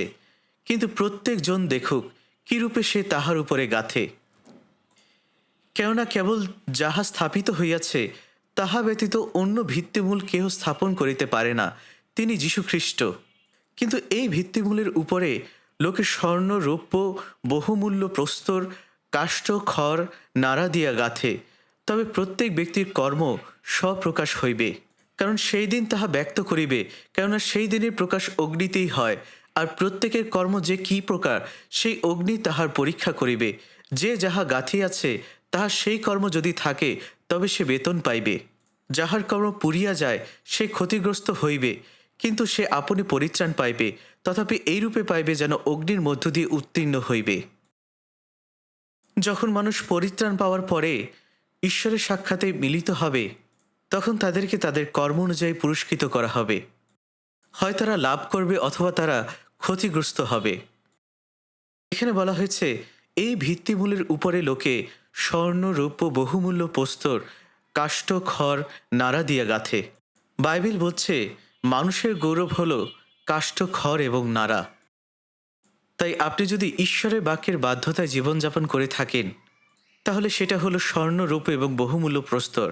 স্বর্ণ হলো ঈশ্বরের গৌরব, রৌপ্য হলো ত্রাণকর্তা এবং বহুমূল্য প্রস্তর হলো সেই পবিত্রগণ যারা পরিত্রাণ পেয়েছে। তাই কিছু মানুষ এই পৃথিবীতে যখন বেঁচে আছে, তখন তারা এই সোনা, রূপা এবং বহুমূল্য পাথর দিয়ে তাদের ঘর তৈরি করেছে। এবং আরও কিছু মানুষ রয়েছে যারা কাঠ, খড় এবং নাড়া দিয়ে বাড়ি তৈরি করেছে। আপনারা জানেন সোনা, রূপা এবং বহুমূল্য পাথর এগুলো আসলে সহসা আগুনে পুড়ে যায় না, কিন্তু কাঠ, খড় এবং নাড়া এগুলো খুব সহজে আগুনে পুড়ে ছাই হয়ে যায়। আপনি ঈশ্বরের জন্য যা কিছু করবেন, যা কিছু ব্যয় করবেন, সেগুলি আসলে অনন্তকালীন পুরস্কারে পরিণত হবে, আর সেই পুরস্কার আপনার সাথে অনন্তকাল ধরে থাকবে।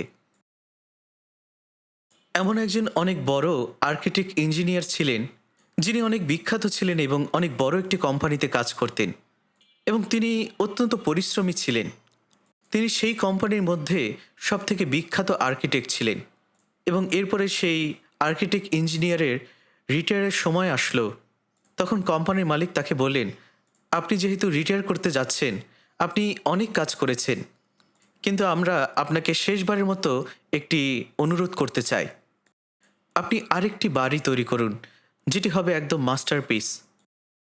কিন্তু সত্যিকার অর্থে সেই আর্কিটেক্টের আর কাজ করার কোনো ইচ্ছা ছিল না, কারণ তিনি রিটায়ার হতে যাচ্ছেন। তিনি এখন বিশ্রাম নিতে চান, তার ছুটির দরকার।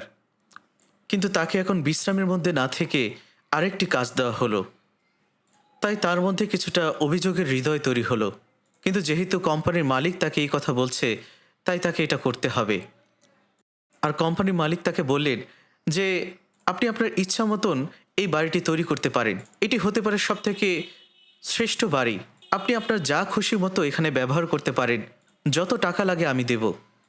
আর সেই আর্কিটেক্ট ইঞ্জিনিয়ারটি এটা মনে করলেন যে আচ্ছা, তিনি তাহলে শুধুমাত্র একটি বাড়ি চাচ্ছেন, আমি কোনো রকমে একটি বাড়ি তৈরি করি, কারণ আমার আসলে আর কোনো কাজ করার ইচ্ছে নেই।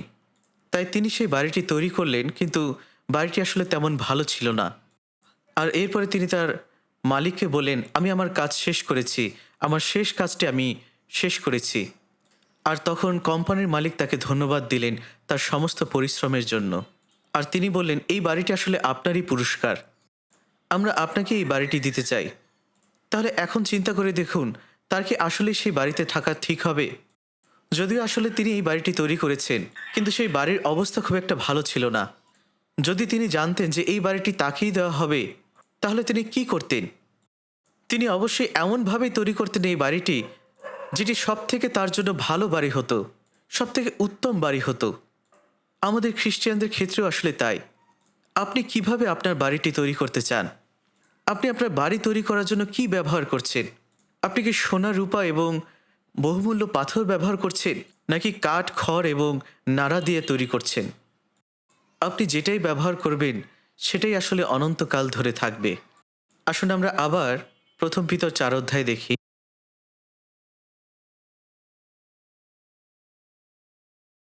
প্রথম পিতর 4 অধ্যায় 9 পদ এবং 10 পদ। বিনা বচসাতে পরস্পর অতিথি সেবা করো। তোমরা যে যেমন অনুগ্রহ দান পাইয়াছ, তদনুসারে ঈশ্বরের বহুবিধ অনুগ্রহণ ধনের উত্তম অধ্যক্ষের মতো পরস্পর পরিচর্যা করো। যদি কেহ কথা বলে, সে এমন বলুক যেন ঈশ্বরের বাণী বলিতেছে। যদি পরিচর্যা করে, সে ঈশ্বরের দত্ত শক্তি অনুসারে করুক, যেন সর্ববিষয়ে যীশুখ্রিস্টের দ্বারা ঈশ্বর গৌরবান্বিত হন। মহিমা ও পরাক্রম যুগ পর্যায়ে যুগে যুগে তাহারই। আমিন।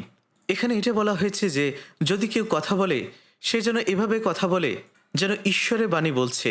যখন আপনি সুসমাচার প্রচার করবেন, অবশ্যই আপনাকে ঈশ্বরের বাক্যের মধ্য দিয়েই কথা বলার চেষ্টা করা উচিত। আপনার কথা এমনই হওয়া উচিত যেন আপনি ঈশ্বরের সাক্ষাতে কথা বলছেন। আপনার কথা বলার চেষ্টা এমন হওয়া উচিত যেন আপনি জীবন নিয়ে কথা বলছেন, জীবনের বাক্য নিয়ে কথা বলছেন। এবং বলা হয়েছে যদি কেউ পরিচর্যা করে, সে ঈশ্বরের দত্ত শক্তি অনুসারে করুক। যদি আপনি মনে করেন আপনি আপনার শক্তিতে করছেন, আপনি যদি মনে করেন আপনি অন্যের থেকে উত্তম, আপনি কোনো কিছুতে অনেক ভালো, আপনি যদি এভাবে চিন্তা করেন, এর অর্থ হলো আপনি নিজেকে গৌরব দিচ্ছেন। আর এরপরে যখন অন্যেরা আপনার প্রশংসা করে না, তখন আপনি আপনার হৃদয় হারিয়ে ফেলবেন। আপনি তখন আশাহত হয়ে যাবেন। আপনারা জানেন যে মোশে, তিনি ঈশ্বরকে গৌরব দেননি, আর এই কারণে তিনি কনান দেশে প্রবেশ করতে পারেননি। অবশ্যই তিনি ব্যবস্থার প্রতিনিধিত্ব করেছিলেন, আর এই কারণেই তিনি কনান দেশে প্রবেশ করতে পারেননি। কিন্তু তিনি সবথেকে বড় ভুল কী করেছিলেন? তার সবচেয়ে বড় ভুলটি ছিল তিনি ঈশ্বরকে গৌরব দেননি। তিনি নিজেকে গৌরবান্বিত করেছিলেন। তিনি যখন পাথর ভেঙে ইসরায়েল জাতিকে জল দিয়েছিলেন, তখন তিনি তাদেরকে এই কথা বলেননি যে ঈশ্বর আমাকে বলেছে তোমাদেরকে জল দিতে, বরঞ্চ মোশে এই কথা বলেছিলেন, আমি তোমাদেরকে জল দেব। যেমনটা মনে হচ্ছে তিনি তার নিজের শক্তিতেই তাদেরকে জল দিবেন। অর্থাৎ তিনি ঈশ্বরের পরিবর্তে নিজেকে তাদের সামনে উপস্থাপন করেছিলেন। আর পরবর্তীতে যখন মোশে ঈশ্বরকে এই প্রশ্ন করলেন যে প্রভু, আমি কনান দেশে যেতে চাই, তিনি ঈশ্বরের কাছে প্রার্থনা করেছিলেন যে আমি কনান দেশে প্রবেশ করতে চাই। আর ঈশ্বর তাকে বলেছিলেন, তুমি কনান দেশে প্রবেশ করতে পারবে না, কারণ তুমি ঈশ্বরের গৌরব কেড়ে নিয়েছিলে। তাই আমরা যখন পরিচর্যা করব, আমরা যেন আমাদের শক্তিতে পরিচর্যা না করি, কিন্তু ঈশ্বরের দত্ত শক্তি অনুসারেই করার চেষ্টা করি, এবং নিজেকে গৌরব দেওয়ার জন্য নয়, কিন্তু ঈশ্বরের গৌরব দেওয়ার জন্য। হেরোদ রাজা, তিনি ঈশ্বরকে গৌরব দেননি, তিনি শুধুমাত্র নিজেকে গৌরবান্বিত করতে চেয়েছিলেন, আর তাই তিনি মৃত্যুবরণ করেছিলেন। প্রেরিত 12 অধ্যায় 23 পদে বলা হয়েছে, আর প্রভুর এক দূত তখনই তাহাকে আঘাত করিলেন, কেননা তিনি ঈশ্বরকে গৌরব প্রদান করিলেন না, আর তিনি কীট ভক্ষিত হইয়া প্রাণ ত্যাগ করিলেন। যখন রাজা দাউদ ইসরায়েল জাতি শাসন করেছিলেন, যখন তারা বিভিন্ন প্রান্ত থেকে সেই মন্দিরে একত্রিত হয়েছিলেন, তখন রাজা দাউদ এবং ইসরায়েল জাতি কি বলেছিল? তারা এই কথাই বলেছিল যে আমরা শুধুমাত্র সেটাই ফেরত দিচ্ছি যেটা আমরা ঈশ্বরের কাছ থেকে পেয়েছিলাম। আপনি যে সম্পদ পেয়েছেন, আপনি যে সুস্বাস্থ্য পেয়েছেন, আপনি যে সময় পেয়েছেন, এর কোনো কিছুই আমাদের নয়, এর সমস্ত কিছুই ঈশ্বরের। তাই তাদের মনোভাব এমন ছিল যে যখনই তুমি কিছু আমার কাছে চাইবে, আমি তোমাকে সব কিছুই দিয়ে দেব। তাই যখন যীশুখ্রিস্ট জেরুসালেমে প্রবেশ করতে যাচ্ছিলেন, জেরুসালেমে প্রবেশ করার পূর্বে তিনি সেখানে থেমে গিয়েছিলেন, এবং তিনি তার শিষ্যদেরকে এই কথা বলেছিলেন, তোমরা সেখানে যাও এবং সেখানে গিয়ে দেখবে একটি গর্ধব রাখা আছে, সেই গর্ধবটি নিয়ে তোমরা আমার কাছে আসো। যদি কেউ প্রশ্ন করে, তাকে এই কথাই বলবে যে প্রভুর এতে প্রয়োজন আছে। তখন শিষ্যগণ সেই শহরে গেলেন এবং সেই গর্ধবটি নিয়ে আসলেন। আর যখন সেই গর্ধবের মালিক প্রশ্ন করেছিলেন, কেন আপনারা এই গর্ধবটিকে নিয়ে যাচ্ছেন, তখন তারা বলেছিলেন, প্রভুর এতে প্রয়োজন আছে। আর এরপরে প্রভু সেই গাধার পিঠে চড়ে জেরুসালেমের প্রবেশ করেন। এবং এটা আসলে মূলত পুরাতন নিয়মের একটি ভবিষ্যৎবাণী ছিল, যেটা সখরীয় ভাববাদী লিখেছিলেন যে তিনি জেরুসালেমে প্রবেশ করবেন গাধার পিঠে চড়ে। তাই আমাদের এই জগতে যা কিছু রয়েছে সমস্ত কিছুই ঈশ্বরের। আমার এই জীবন, এটাও আসলে প্রভুর। আর এই কারণে 1 করিন্থীয় 6 অধ্যায় 19 পদেই বলা হয়েছে, অথবা তোমরা কি জানো যে তোমাদের দেহ পবিত্র আত্মার মন্দির, যিনি তোমাদের অন্তরে থাকেন, যাহাকে তোমরা ঈশ্বর হইতে প্রাপ্ত হইয়াছ, আর তোমরা নিজের নও, কারণ মূল্য দ্বারা কৃত হইয়াছ। অতএব তোমাদের দেহে ঈশ্বরের গৌরব করো। আপনাকে মূল্য দিয়ে কিনে নেওয়া হয়েছে, তাই আপনার সমস্ত কিছু যা কিছু রয়েছে সব কিছুই ঈশ্বরের। আপনি যদি নিজেকে উপস্থাপন করতে চান এবং এর জন্য যদি আপনি প্রশংসা পেতে চান, এবং আপনি যদি হৃদয় থেকে সেটা চান, তাহলে এটা অবশ্যই মন্দ। 2 করিন্থীয় 5 অধ্যায় 10 পদে বলা হয়েছে, কারণ আমাদের সকলকে খ্রিস্টের বিচারাসনের সম্মুখে প্রত্যক্ষ হইতে হইবে, যেন সৎকার্য হোক কি অসৎকার্য হোক, প্রত্যেক জন আপনার কৃত কার্য অনুসারে দেহ দ্বারা উপার্জিত ফল পায়। প্রত্যেকেই যারা পরিত্রাণ পেয়েছে, তাদের প্রত্যেকেরই দেহকে একটি গৌরবময় শরীর দেওয়া হবে, যেন আমরা প্রভুর সাক্ষাতে মিলিত হতে পারি।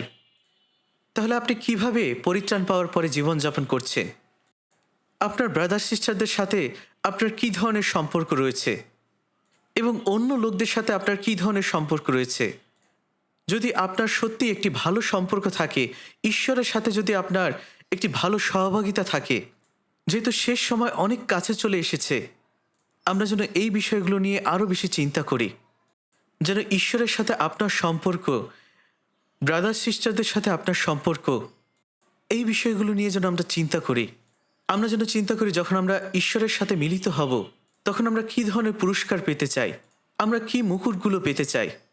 যদি এখনও আপনি আপনার ঘর তৈরি করে না থাকেন তাহলে এখনও আপনার সময় রয়েছে। এখন আমাদের কাছে 2026 সাল রয়েছে। আপনি যদি এই বছরে প্রাণপণ করেন, যখন আপনি পিছন ফিরে তাকাবেন তখন আপনি এটা বলতে পারবেন যে আমার এই আশা আছে যে আমি এর মধ্য দিয়ে পুরস্কার পাব। আমি আপনাদের এটাই বলতে চাই, আপনারা আপনাদের বিশ্বাসী জীবনে আরও বেশি প্রাণপণ করুন। আসুন আমরা প্রার্থনা করি। আমাদের স্বর্গীয় দয়াময় পিতা, যখন আমরা আমাদের পাপের মধ্যে ছিলাম তখন তোমার মহৎ অনুগ্রহের মধ্য দিয়ে, তোমার মহৎ ভালোবাসার মধ্য দিয়ে, যেখানে তুমি তোমার বহুমূল্য রক্ত সেচন করেছিলে, ক্রুশে মৃত্যুবরণ করেছিলে এবং এরপরে তুমি আমাদেরকে তোমার সন্তান করেছ এবং আমাদেরকে এই প্রতিজ্ঞা দিয়েছ যে আমাদের জন্য অনন্তকালীন পুরস্কার দিবে। পিতা, তুমি আমাদেরকে সুযোগ করে দিয়েছ এই পৃথিবীতে বেঁচে থাকার। আর এখন যেহেতু শেষ সময় কাছে চলে এসেছে, আমাদেরকে বুঝতে সাহায্য করো যেন আমরা সেই বিষয়গুলো প্রয়োগ করতে পারি যেগুলো আমরা প্রথম পিতর 4 অধ্যায় থেকে শিখেছি। পিতা, আমরা আজকে বাইবেল থেকে যে শিক্ষাগুলো লাভ করেছি, পিতা আমাদেরকে সাহায্য করো যেন আমরা এই জগতে তোমার উত্তম দাস হতে পারি, যেন আমরা এই জগতে ফলবান হতে পারি এবং তোমাকে গৌরবান্বিত করতে পারি। আমাদেরকে সাহায্য করো, আমাদেরকে অনুগ্রহ দান করো। সমস্ত ধন্যবাদ তোমাকে দেই। এই সমস্ত প্রার্থনা তোমার নামে চাই। আমেন।